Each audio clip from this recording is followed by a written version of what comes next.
So through my multiple years of therapy, I have come to realize that one of the better ways for me to be able to process what happened to me in my abusive relationship in high school is to talk about it. Because I think the older I get, I'm able to kind of convince myself that it wasn't really that bad, or the memories start to get foggy and I don't really remember exactly what happened, so it couldn't possibly be that bad. But when I talk about it, then I realize, no, that was actually insane. And I think that's really helpful in me processing everything that has happened and to kind of help move on. So this is a story about how I got left in a Taco Bell during our 30-minute high school off-campus lunch period. So to backtrack, I'm from New Jersey, a pretty small town where one of the bigger events going on for seniors was this fashion show. So big box stores like Nordstrom or Bloomingdale's would sponsor this event, and they would send us all clothes so we could dress up and we'd get our hair done, and it was a big event. Everyone's always super stoked about it, and it was just something fun to do. I mean, we really didn't have a whole lot going on, so everyone was really excited about it. And it was all for charity, so good things.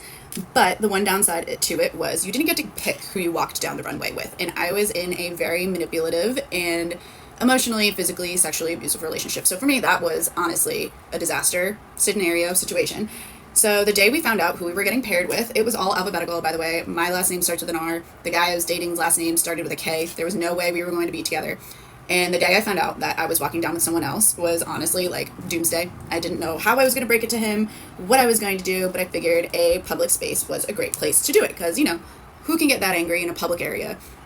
Especially during school time. Like, we're all on a time schedule. So during our lunch, we only had about 30 minutes to go out and eat, and if we wanted to go off campus, and that day we decided to go to Taco Bell. That was about 2 miles away from campus. So we drove to Taco Bell, we got in, ordered our food, we ate inside, we had to be kind of quick about it, and we sat down and I was like, listen, I have to tell you, like, I found out who I'm walking down the runway with, and I'm like, it's not you, it's XYZ, is this person. I thought he was kind of going to be okay with it because he was childhood friends with this person and like family friends. They knew each other, wasn't a threat. He lost his ever loving mind. He threw his tray across the table like burritos, cheesy gordita crunches, flying all over the place. The workers are just stunned into silence. I'm standing there looking at this man like, what are you doing? We are causing a scene. He starts screaming at me, saying how it was my fault that I didn't ask if I could walk with him, if they could make an exception, how I'm cheating on him. He always knew it was this person I was cheating on him with. Like, how could I do this to him? That is so insane. And I'm just sitting there stunned, like trying to figure out how to remedy the situation, how to get us not banned from the one Taco Bell in town, because please also don't do that to me. And so I'm panicking, trying to figure out what's going on. He is getting louder and louder, just screaming, cursing at me, calling me every name in the book, calling me a whore, a bitch. How could I do this? Like, I better figure out how to fix this. Like, this is all my fault. And then all of a sudden he just gets up and leaves, and there's mess everywhere. And I figured he's just gonna like go cool off in the car. So I'm scrambling, apologizing to everybody in that Taco Bell who also just got traumatized, and trying to clean everything up. And I did it quickly. We had about like 15 minutes left to get back to campus. Easy, cool. It was only 2 miles, so the drive wasn't bad. And I walk outside. He's gone. Just out. There's no more car in the parking lot. I panic. I was like, there's no way. He did not just leave me here. I panic. I walk around the whole parking lot, and he is nowhere to be seen. I am calling him. I am texting him. I think I called about 17 times, texted, and then realized that I have about 15 minutes to get back to class. And I was never late. I am a type A student. I loved going to school, and I was so afraid of getting in trouble that there was no way in hell that I was ever going to be late for school, late for class. I just never got in trouble. So I'm panicking because now my whole ass reputation is on the line, and I thought being late to school was the worst thing that could happen at that point, not realizing I was in a whole ass abusive relationship, and that was much worse. So I had to truck myself through downtown 2 miles to get to school. And as I'm like walking those 2 miles as quickly as possible, with my backpack, like hustling it with textbooks, trying to get to my next forensic science class, I'm sweating. I finally make it into campus. I make it into school. I'm probably like 10 minutes late for class. I really hoofed it, maybe 15. And the wild thing is, now, the more that I tell this story, I walked into class and nobody said a word. The teacher didn't acknowledge it. He just said, hey, Jenny, like, welcome in, like, welcome back. Didn't ask me if I was wrong. Didn't pull me aside after class. It was like nothing had ever happened. Meanwhile, I was never late to class, like, never was in trouble, was always really good in that class, and was present.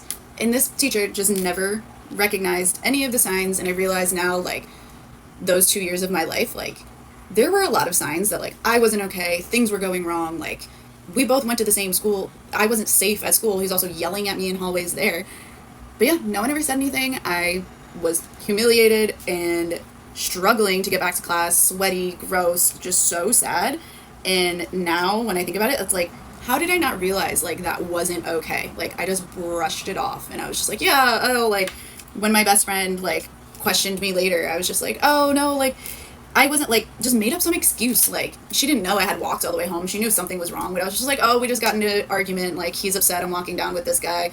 It'll blow over. It'll be fine. And like I just didn't realize what was going on. And I think that is where like I struggle now with it is like, how did I not? And I think I blame myself and I try not to. Like I know that's not what it wasn't my fault in any way. And like I wasn't the one who should have been responsible, but also it's just wild that I let it go on for so long and just didn't even question it, didn't even clock it.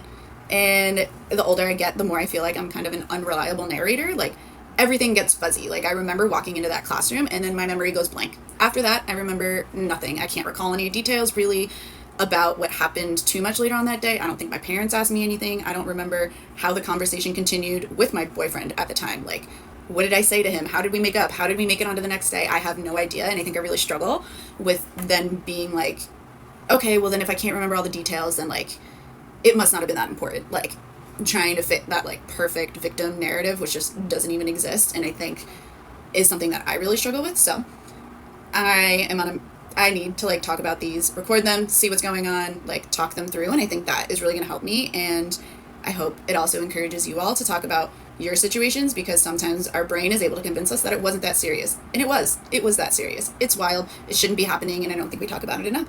So stay tuned. I have a lot more stories to share and this is where I'm going to do it. So thanks.